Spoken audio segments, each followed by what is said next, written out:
Debates over integrating devout Muslims into society are not unique to the United States. Effective today, it is illegal to wear a burqa in France or a niqab like this, a Muslim veil that reveals only the eyes. The new law drew protest and confusion on the streets of Paris. Two women stepping out in their niqabs and drawing a crowd were arrested for staging an unauthorized protest. The French government has called the veils, and I quote, a new form of enslavement, end quote, not acceptable on its soil. Many Muslims are enraged, but not all. I'm joined by Hiba Ahmed, a writer for the blog Muslim Matters, who's against the ban. She's in Albuquerque. And Mona El-Tahawi, a columnist on Arab and Muslim issues, who wants to see the ban extended everywhere. She's joining me from Washington. Welcome to you both. Let me begin, if I might, by quoting President Sarkozy of France in his justification for the law. It's kind of a remarkable statement. He says, and I quote, this is the President of France, "The burqa is not a religious symbol. It's a sign of enslavement, of debaseness. I want to say this solemnly. The burqa will not be welcome on the territory of the French Republic. We cannot accept in our country women imprisoned behind a mask, deprived of all social life, of their identity." So, Mona, let me start with you. You want to extend this ban across the world. Do you agree with President Sarkozy that merely because somebody wants to dress like this, they choose to dress like this, they shouldn't be permitted to do so? You know, Elliot, I detest Nicolas Sarkozy. I consider him right-wing and racist, but I also detest the niqab and I detest the face veil. And I say this as a Muslim woman. I think it represents an ideology that does not believe in Muslim women's rights to do anything but choose to cover her face. And I find that I believe that the niqab dangerously equates piety with the disappearance of women. And so I support banning it everywhere because it's not in the Quran. It's not an obligation for a Muslim woman to cover her face. And my talk with you now, with you seeing my face, is going to be very different than if I was sitting here with my face covered. I believe the human face is central to communication. Okay, Mona, the only thing I would observe, and I want to give Hiba a chance to jump in, of course, but I heard you use the singular personal pronoun I many times, that I have no doubt you believe that, but why should your beliefs ban other people from wearing what they want to wear? That's what I don't get. Hiba, explain to me why you think the ban is a bad idea.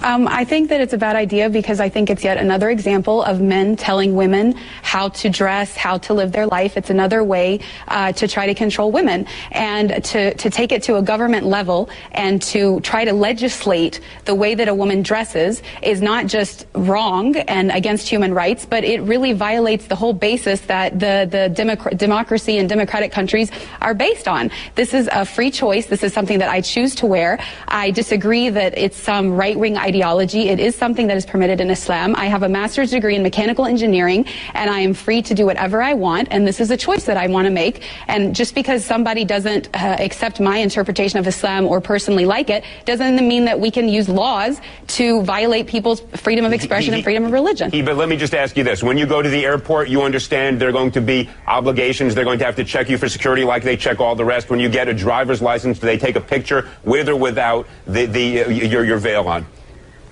Absolutely. I want everyone to know that as a Muslim woman, as a Muslim in America, I am just as concerned about safety and security as everybody else, and I have no problem whatsoever accommodating any security issues that come about when I enter a bank, when I go to the airport, when I go to the DMV. I show my face, and actually in Islam, we are required to show our identity when we're in a court system giving testimony. This is absolutely something that is essential for the security and identification of people, but that doesn't mean that I should be banned completely from what I choose to do. Okay, Mona, let me jump in here. There are lots of types of dress that I look at and I don't like them. I think they're degrading. I think they're oppressive. Lots of things I see teenagers wearing that, I'm now viewed as old-fashioned by a lot of, my kids perhaps. I don't go around saying we should pass a law banning it. Isn't that fundamentally violative of the First Amendment? What possible reason can there be legally to say to somebody, you can't dress the way you want to dress? Actually, Elliot, the government does tell people how they can and can't dress all the time. You cannot walk outside naked. There are many states here in the U.S. where 3 or more people cannot be together in public with wearing a face mask. So the government actually does legislate over our wardrobe, but everybody conveniently forgets that. I would like to ask Hiba, once I'm done talking, if she works, because we've been on media shows together where we've been on opposite ends of this argument. And I know from what she said before that once she started covering her face, she started stopped working. So my argument is, and this is not just about I understand what the point that you were making earlier, Elliot. Feminist groups, many women's rights groups have made the point that what the niqab does in a society, especially for Muslim women, is that it creates a spectrum where that is the pinnacle of piety and that is the good Muslim woman. And so of course it affects me. In France, where this ban is going in effect, Muslim women's rights groups there support it because they find that Muslim women who live in the French housing projects have been put under tremendous pressure by the Muslim right wing to give into the niqab. And when they speak out, they are told, it's basically, they become these political pawns. Yeah, that's why I said I oppose Sarkozy, but I oppose this on women, because what choice do women have besides covering their face? This ideology doesn't recognize Muslim women's rights. Mona, I just have to push you on one thing here. There are certain prohibitions on the way people dress, or you mentioned nudity, that don't dress, that are in fact imposed upon us by law, but none of them that I'm aware of relates to a specific religion and says if you are a devout member of a religion, you cannot dress in a way that is you are obligated to practice your religion, your choice of faith. Can you think of any example like that? Because I can think of 1,000 other laws, if this were upheld, that suddenly we would limit all sorts of things that people do for their religious beliefs because we don't agree with it. Wouldn't that be a very dangerous thing to do? See, this is, I think, where these right-wing interpretations of religion get a free pass, because everybody says, well, it's my religious obligation. It's my religious right to do this. Let's look really at what we're talking about here. We're talking about the disappearance of women justified in the name of them becoming closer to God. So the closer you want to become to God, the less of you, the more you disappear. But this Mona, is not accepted by the majority of Muslim schools of thought. Well, one at a time. I completely disagree. Guys, one at a time. Habib, Hiba, excuse me, jump in. Tell us, has anybody forced you to do this? Is this something you're doing of your own free will?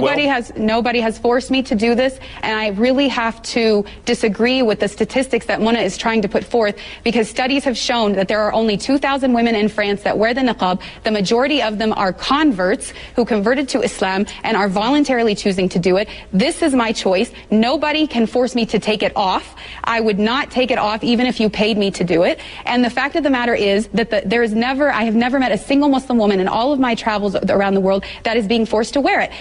I understand Mona does not like it and does not want to wear it personally, but she keeps talking about her own feelings about it, and she wants to use the law to support it. If she wants a diversity in Islamic belief, then she has to accept my version just like she wants me to accept hers. Mona, let me ask you this question. Do you have any evidence to support your statement that women are forced to wear this? And let me ask you this. If women are being forced to do something they don't want to do, there is recourse other than banning this entire mode of dress that is chosen, as we just heard from Hiba, by people who do choose to wear it of their own free will. Well, you know, I lived in Saudi Arabia. Heba says that she's traveled the world and she's never met a woman who's been forced to wear it. I lived in Saudi Arabia where millions of women are forced to cover their face. But now that the argument will be, well, that's in Saudi Arabia, not in France.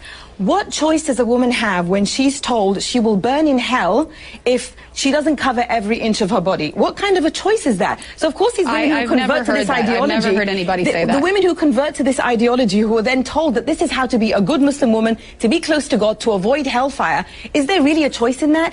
And I believe when you have a law like this... You know, I told you, I detest Sarkozy. I consider him racist. But I will not sacrifice Muslim women's rights in order to uphold the Muslim right wing, which I believe is misogynist. With a law like that, a woman can tell her husband or any male relative who is forcing her to dress like this, the law says I don't have to dress like this. Mona, let's not deal with Saudi Arabia. Different customs, different laws. We have a First Amendment. No, I was talking about France. I was talking about France. Wait, hold on one second. In the United States, we have a First Amendment that gives people the right to practice religion as they wish.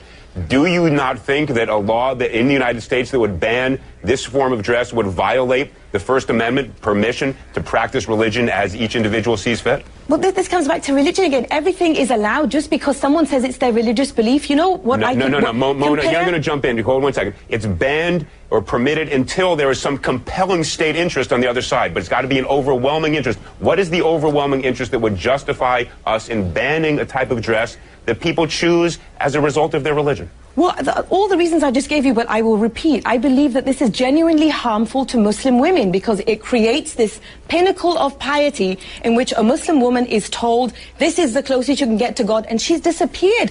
I'm no longer here. You don't even know who I am. The face is central to communication. Okay. And not just that, it objectifies women. The pinnacle of objectification. Look, I agree with much of what you're saying, but not as the matter of law. Hiba, you know, you get the last word. You haven't gotten a fair time on this one. Give it best 15 seconds you've got. Thank you.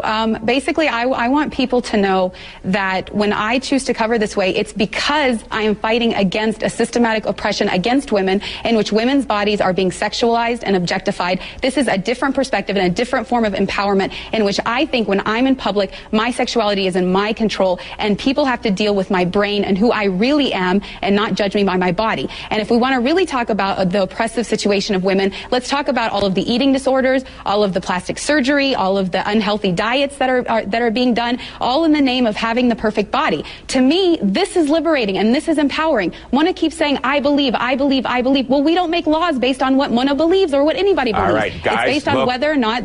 This is clearly not an issue we're going to resolve in the next 10 seconds. I want to thank you both, Hiba Ahmed and Mona El Tahawi. Clearly a passionate and important debate.